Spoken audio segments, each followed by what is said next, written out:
আসসালামু আলাইকুম। প্রিয় দর্শক, অন্য মঞ্চের আলাপচারিতায় আপনাদের সকলকে স্বাগত জানাচ্ছি।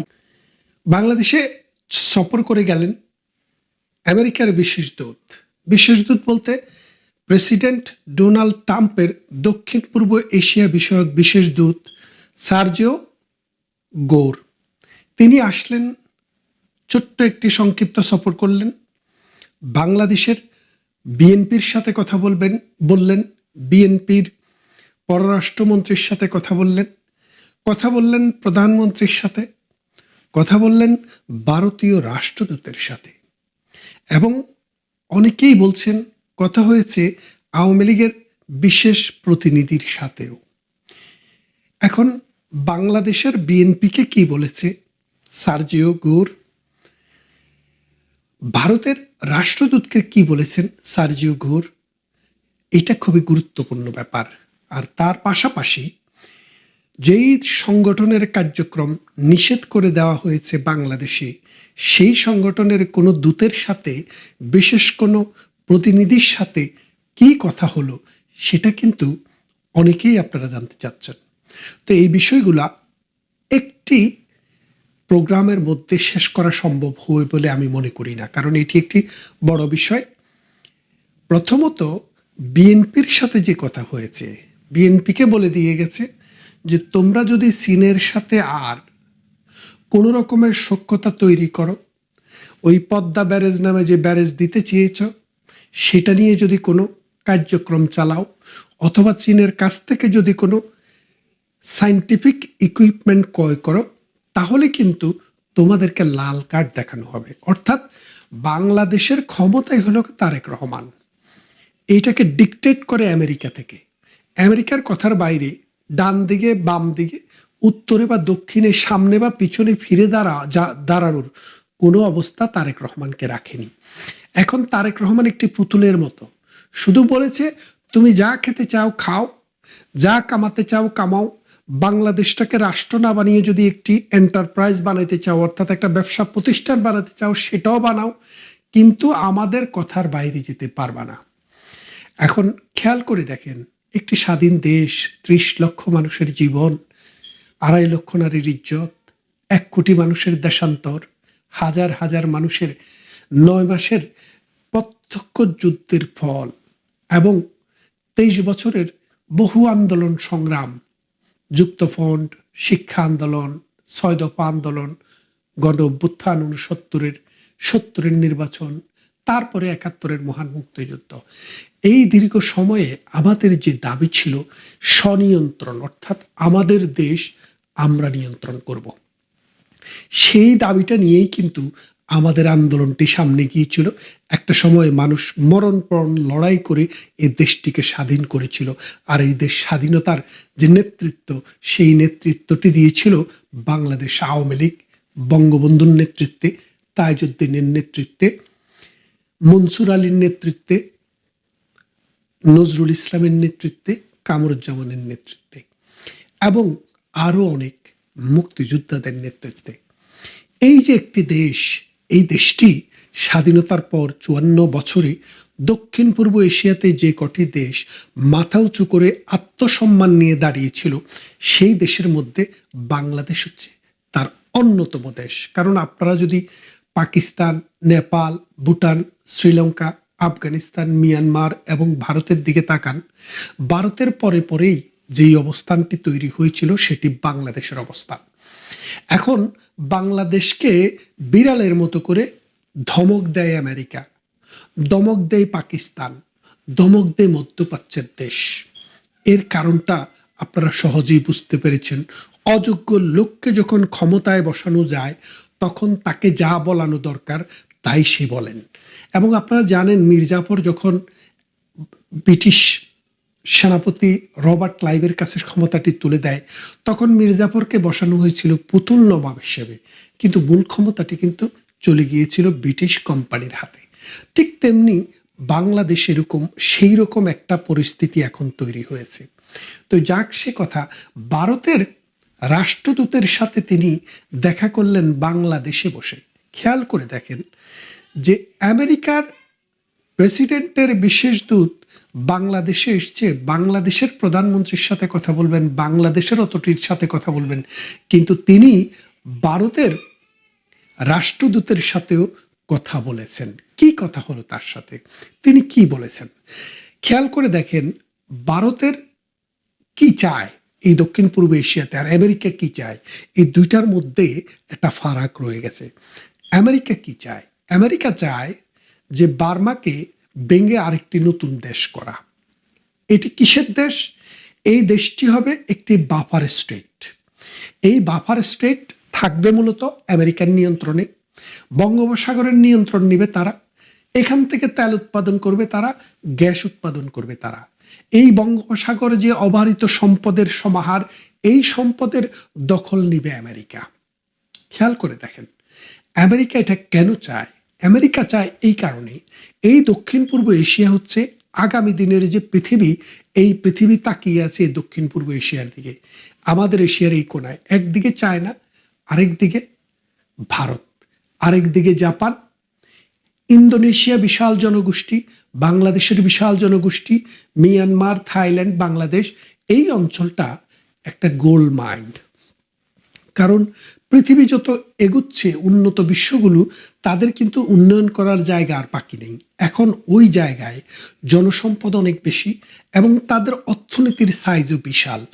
বাংলাদেশ একটি ছোট দেশ হলেও আমাদের অর্থনীতি বিশ্বের 30তম অর্থনীতি, ভারতের অর্থনীতি বিশ্বের 5মতম অর্থনীতি, জাপানের অর্থনীতি বিশ্বের 4র্থতম অর্থনীতি, চায়নার অর্থনীতি বিশ্বের 2য় অর্থনীতি। তার মানে হচ্ছে পৃথিবীর যে 5টি বড় অর্থনীতি, এই 5টি বড় অর্থনীতির 3টি কিন্তু আমাদের এশিয়ার এই কোনায়, এবং বঙ্গোপসাগর সম্পদের ভান্ডার।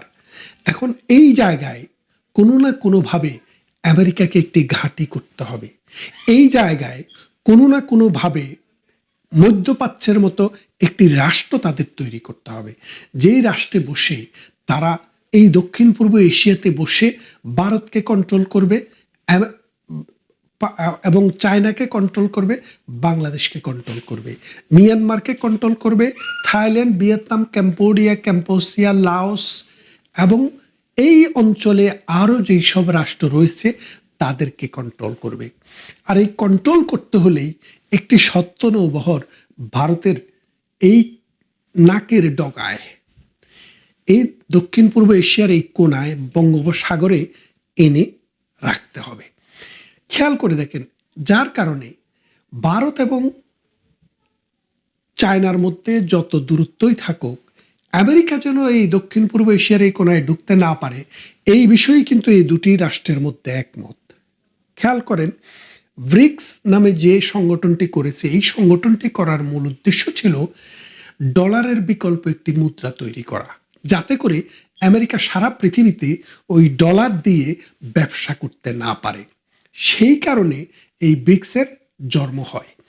এখন এই ব্রিক্সের জন্ম হওয়ার পরে খেয়ালটা আপনি করে দেখেন যে চায়না এবং ইন্ডিয়া দুইটা শত্রু রাষ্ট্রের মতো, কিন্তু ব্রিক্সে আবার তারা কিন্তু এক। তাহলে দেখেন তারা শুধু শত্রু নয়, শত্রু শত্রু যত খেলাই চলুক, ভেতরে ভেতরে চায়নার সাথে কিন্তু ভারতের একটা বিষয়ে ঐক্য আছে। সেই ঐক্যটা হলো মানে আমেরিকা যেন এই দক্ষিণ পূর্ব এশিয়াতে এসে কোনোভাবে ঘাঁটি করতে না পারে।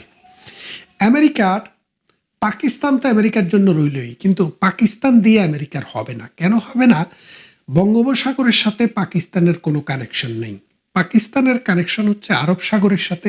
আরব সাগরে অসংখ্য দালাল আমেরিকার রয়েছে, মধ্যপ্রাচ্যের দালালেরা আমেরিকাকে সেখানে ঘাঁটি দিয়েছে, বাড়ি দিয়েছে, ঘর দিয়েছে, জমি দিয়েছে, সব দিয়েছে। কিন্তু আমেরিকা যেটা পারেনি সেটা হলো বঙ্গোপসাগরে।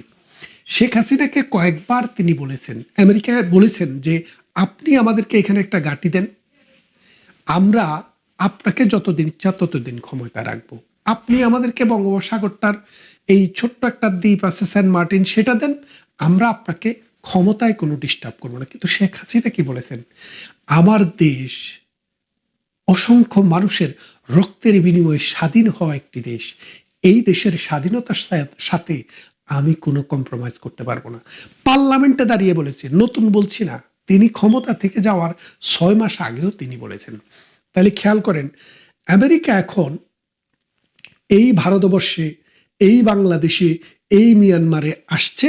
এই জায়গায় ওই মিয়ানমারকে দুই খণ্ড করে এখানে আমেরিকার একটা বাফার স্টেট তৈরি করা, আরেকটা হচ্ছে বঙ্গোপসাগরে তাদের এখানে একটি ঘাঁটি করা, যাতে ভবিষ্যতের চায়নাকে এবং ভারতকে, পাকিস্তানকে এবং বাংলাদেশকে, নেপাল, ভুটান, শ্রীলঙ্কা, আফগানিস্তান সহ এই অঞ্চলটাকে যেন তারা কাবু করে রাখতে পারে।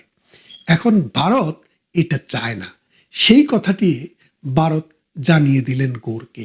ভারত জানালেন যে আমরা একদম সর্বত্রভাবে আমেরিকার কোনো ঘাঁটি বঙ্গোপসাগরে এটার তীব্র বিরোধিতা করি, এবং আমরা আমাদের প্রতিবেশী রাষ্ট্র বার্মা বা মিয়ানমার, এই রাষ্ট্রের ভৌগোলিক অখণ্ডতার প্রতি আমরা শ্রদ্ধা রাখি, এবং আমরা মনে করি এই দক্ষিণ পূর্ব এশিয়াতে এই রাষ্ট্রটিকে বাক করার যে নীল নকশা আমেরিকা করছে সেটাতে তারা সাপোর্ট করে না।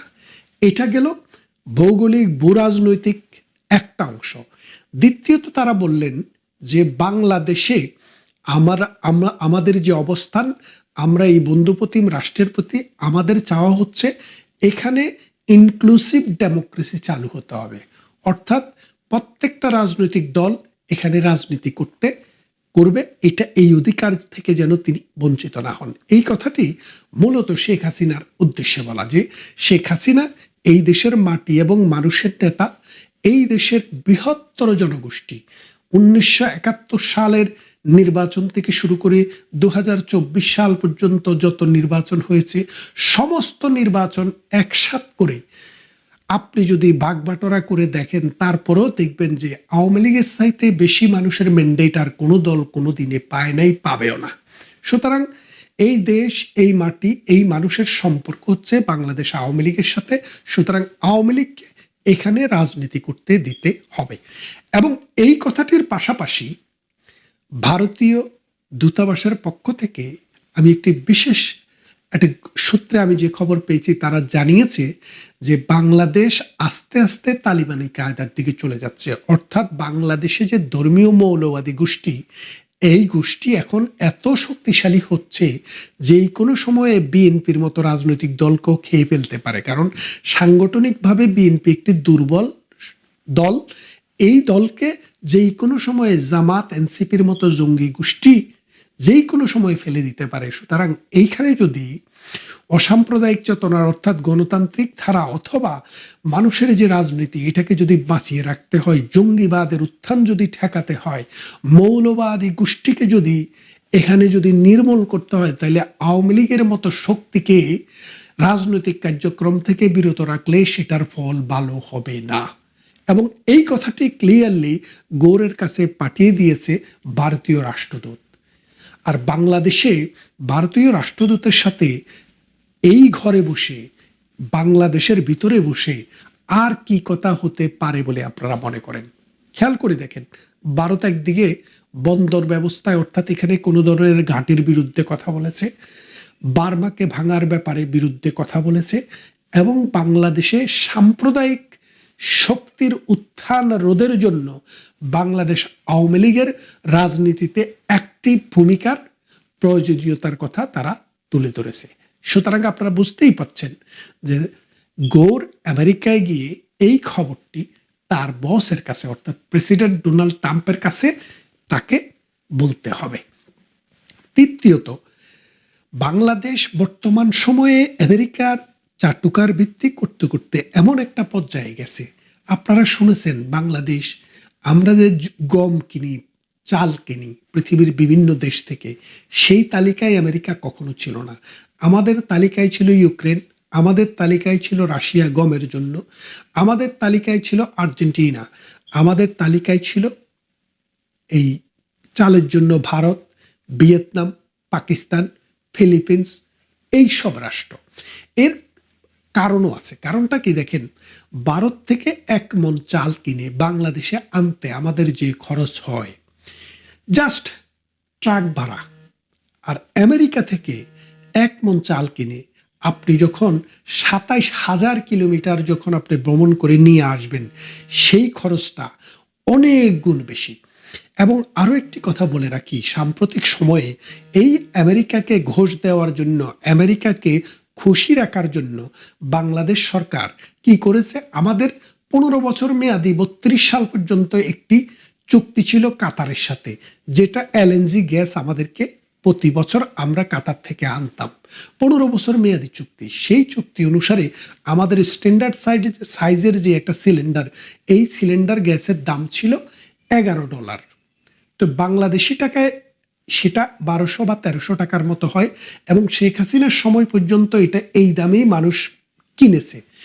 আর শেখ হাসিনা চলে যাওয়ার পর এই বাংলাদেশে জঙ্গি আন্দোলনে অর্থায়ন করা পিটার হাসের যে কোম্পানি ছিল, পিটার হাসের কোম্পানি আছে একটা আমেরিকাতে, একটা কোম্পানির সে দালাল, ওই কোম্পানির সাথে এখন 15 বছরের না 17 বছরের মেয়াদে চুক্তি করেছে। সেই চুক্তি অনুসারে ওই যেটা কাতার থেকে আমরা এই $11 দিয়ে কিনতাম, সেটার দাম এখন হচ্ছে $44। খেয়াল করে দেখেন, কোথায় $11, কোথায় $44, 4 গুণ বেশি দামে আপনি এখন আমেরিকা থেকে আনছেন। তার মানে ওই 1200 টাকার বোতল এখন আপনি 4000 টাকা দিয়ে কিনবেন, তারপরেও আপনি গ্যাস পাচ্ছেন না। কেন পাচ্ছেন না? আমেরিকা থেকে যখন উড়োজাহাজে করে, হেলিকপ্টারে করে বা শিপে করে যখন একটা শিপমেন্ট হয়, 3 মাস সময় লাগে বাংলাদেশের বন্দরে এসে সেটা খালাস হইতে। 3 মাসে বাংলাদেশের অর্থনীতির দাপন কাপন হয়ে যায়। আর যদি আপনি মিডল ইস্ট থেকে কিনেন, এটার জন্য 7 দিন সময়ের ভেতরে আপনার বন্দরে জাহাজ চলে আসে। তাহলে খেয়াল করে দেখেন, একদিকে দাম বেশি, আরেকদিকে আমেরিকার থেকে আনতে খরচও বেশি, তারপরও আমরা এখন আমেরিকার থেকেই আনছি। গমের কথাও বললাম, এই আমাদের গ্যাসের কথাও বললাম। ঠিক এমনিভাবে বাংলাদেশ সমস্ত সেক্টরে যে অবস্থা যাচ্ছে, আমেরিকাও এখন শঙ্কিত হতে বাধ্য। কেননা অর্থনীতি যখন মাটির নিচে ঢুকে যাচ্ছে, যেই দেশের অর্থনীতি 7% জিডিপি ছিল, তার আগে যে আর গত 4 মাসের জিডিপি হয়েছে 2.22%। আপনারা খেয়াল করে দেখেন, কোথায় 7%, কোথায় 2.22%। ঠিক এইভাবে যদি চলতে থাকে, এই মৌলবাদী দ্বারা বেষ্টিত, এই জঙ্গিবাদী দ্বারা বেষ্টিত আমাদের এই ভূখণ্ডটি বিলীন হয়ে যাবে। তাই ভারতীয় রাষ্ট্রদূত আমেরিকাকে সেই কথাটি মনে করিয়ে দিয়েছে, এই দেশটি থাকলেই তো আপনারা ব্যবসা করবেন, আর এই দেশটি যদি না থাকে, মৌলবাদ যদি এখানে মাথাছাড়া দিয়ে উঠে, এই জঙ্গিরা যদি এই দেশটাকে ক্যাপচার করে, তাহলে আমেরিকার লোকদেরকে ধরে ধরে রাস্তায় ঝুলাবে। সুতরাং এখনই সময়, আপনারা আপনাদের কণ্ঠটি একটু উঁচু করুন, শেখ হাসিনার মতো মানুষকে দেশে আসতে দিন। ধন্যবাদ।